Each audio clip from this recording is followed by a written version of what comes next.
what we can now do is on the, our number plane, if we've got two lines there intersecting, we can now actually calculate the angle between those two lines.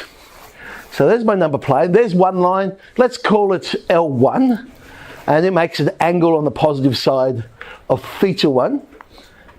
So we know that the slope of that blue line there is whatever the tan of theta 1 is. There's a second line, which I'll just call L2. Makes an angle of theta 2. So I know the slope of that one is the tan of theta 2. Okay. The angle between the lines. Well, obviously there's 4 different angles. I'm going to find that one there, alpha. Now, using a bit of geometry, I know that the exterior angle, theta 1, would be equal to the other two interior angles added together. So it'll be alpha plus theta 2. But I'm trying to find alpha, so I'll rearrange that. Now, I'm just going to take the tan of both sides. So I now know that tan of alpha is the tan of theta 1 minus theta 2. But we now know how to expand out that tan. In this case, it'll be tan minus tan on 1 plus tan tan. The reality is, I don't actually need those angles now, because tan of theta 1 is simply the slope of the line, and tan of theta 2 is the slope of the other line. So if I substitute in, if I've got the equations of the lines, all I need is the slope, and I can work out the angle. So slope 1 minus slope 2 on 1 plus slope 1, slope 2. Now, what we usually do, because of course, remember there are 4 angles there.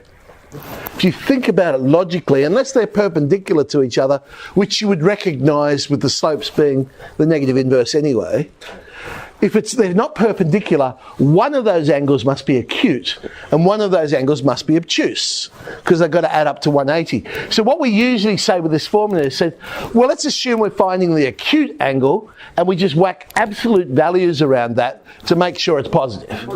And then that way we're always finding an acute angle. If we had to find the obtuse angle, then 180 minus the acute angle that we just found, yeah. So here's an HSC one. It's just a standard little question.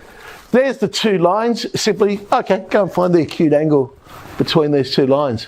So tan alpha equals, first one's got a slope of 2, second one's got a slope of 1/3. So 2 minus 1/3 on 1 plus 2 times 1/3, 6 minus 1 on 3 plus 2, which is 1. So I don't even need to go to my calculator, hopefully. 45 degrees. Okay. Now, in this one, they actually told me the angle was 45 degrees. They actually told me the angle was 45 degrees, and they want me to work out the slope of one of the lines. Still do it the same way, but now I'll say, well, tan 45 is the absolute value of 3 minus, well, I don't know the other one, so slope m. I end up with an absolute value equation to solve. And so there's going to be 2 possibilities for this one.